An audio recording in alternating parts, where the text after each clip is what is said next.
හරි මේ අහන්න මේ. දැන් ඔය එක එක අනම්මනම් පැත්තකින් දාලා මේක අහන්න ඉන්න ඕන. හරිද? තව හරියට දවස් කීයක් තියෙන්නේ? අද දවස් 12 නේද? තව දවස් 28යි. 28 හරි. ඒ නිසා මේක හරියට කරගන්න ඕන. ගේමක් ගන්න මේ තියෙන කාලය ඇති ඈ. ටයිම් එක නෙමෙයි ගේමක් ගන්න වැදගත් වෙන්නේ. ඕගොල්ලන්ට කොච්චර ඕගොල්ලෝ මේ වෙනුවෙන් කැප වෙනවද කියන්නේ. ඕගොල්ලන්ගේ ඩෙඩිකේෂන් එක තමයි බලපං. ඒ නිසා මහන්සියලා වැඩ කරන්න ඕන. එයා මෙහෙට වෙන්නේ එහෙම මේක. දැන් ඉතන්නකෝ දැන් ඔයාලා එලෙවල් කරන්න ආවේ නැත්නම් උන් දෙකමාරකට කලින් දෙකමාරකට තුනකට විතර කලින් ඔලෙවල් කරලා ඉවර වෙනවා ආවා. හරිද? එතකොට එදා ඉඳන් මේ වෙනකල් ළමයි ඔයගොල්ලෝ වෙන්නේ ඔයගොල්ලන්ගේ පේරන්ට්ස් මහන්සියලා කියනවනේ. නේ? ඔයගොල්ලන්ට උදා දීලා දිනවා. ඔයගොල්ලන්ගේ අවශ්‍යම වාස්තුවක් ටික දීලා දිනවා. නේද? ඒ දේවල් මේ මිනිස්සු ඉන්නන වාර්ත දුන්නා නොදීවි නෑ. ඒ නිසා ඔයගොල්ලන්ට යුතුයමක් දෙනවා මේක හරියට ඉවර කරන්න. මොකද මේක ඔයගොල්ලන්ගේ කියන විතරක් නෙවෙයි. පේරන්ට්ස් වගේ කීයක් නෙවෙයි. ඒක හොඳ තැනකට යනවා. හොඳ රිසල්ට් එක ස්කෝර් කරනවා.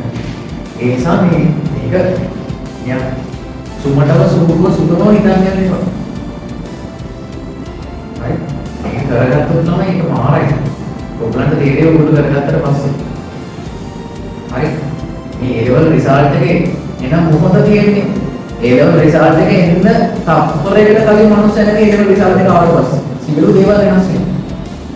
මේක ඔයගොල්ලන්ට විශ්වාස කරන්න ඔයගොල්ලන්ට මාර දතුරු දෙනවා. ඔයගොල්ලන්ගේ පේරන්ට්ස් ඔයගොල්ලන්ට රියැක්ට් කරනවා.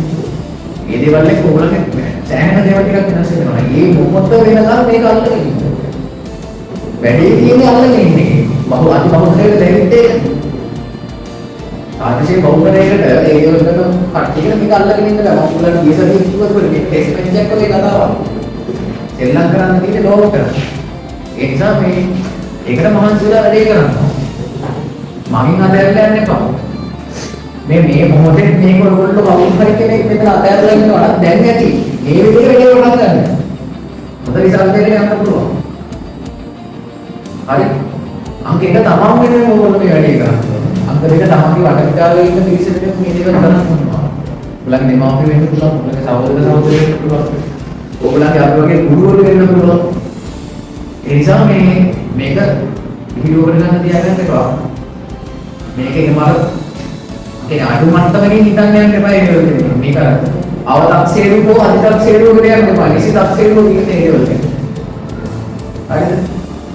ඒක ඇත්තටම එතන බහුතරයේදී ළමයි බහුතරයේ දෙමාපියන් මාර කොටිපති නෙමෙයි. සාමාන්‍ය මිනිස්සුගේ ළමයි තමයි. ඒ මිනිස්සු ඔයගොල්ලන්ට මේ ක්ලාස් ෆීසස් දුන්නේ. ඔයගොල්ලන්ට ඊට අමතරව බඩු ගන්න දේවල් වලට දෙන්නේ සල්ලි. ඒගොල්ලන්ගේ අම්සි කොස්ට් එකක් වෙන් කරලා සමහරකට ඒ කරන්නේ ඒගොල්ලන්ගේ දෙයෙන් ගන්න සල්ලි එක පුළුවන්. නේ? සමහරකට දෙකට බඩු වෙන සල්ලි වෙන්න පුළුවන්. ඒගොල්ලෝ මාසෙකට ගන්න බෙහෙත් ටික සති දෙකකට අරගෙන ක්ලාස් ෆීසස් දෙනවා වෙන්න පුළුවන්. ස්කූල් එකකට දාලා බඩු ටික ඔයගොල්ලන්ට අරන් දෙනවා වෙන්න පුළුවන්. ඒ නිසා මේක හරි රේට් එකක් තියෙන දෙයක්. ඔයගොල්ලන්ට සෑහෙන ලොකු වගකීමක් තියෙනවා මේකස්. මේක හරියට ඉවර කරන්න. ඒ නිසා සිද්ධට ගන්න එපා. හරිද? පැහැදිලි කියන්නේ නේද? ඒවලට සාරි ගස් වලින් කඩන්නේ නැහැ. ඒ නිසා මේව මානසිකව කරගන්න. හරි? එහෙම කරගත්තොත් මෙතන මිනිස්සුන්ට සතුටුයි. ඔයගොල්ලන්ට සතුටුයි. ඊටත් සතුටුයි. ඔයගොල්ලෝ ගැන අවංකව සතුටු වෙන හැමෝටම සතුටු වෙන විදිහේ ඔයගොල්ලෝ අතීතයක් නිර්මාණය කරනවා. නිසා ගෑප් එකක් ගන්න මේ වැඩේ ඉන්නේ. ආ ඔතනදී හරි.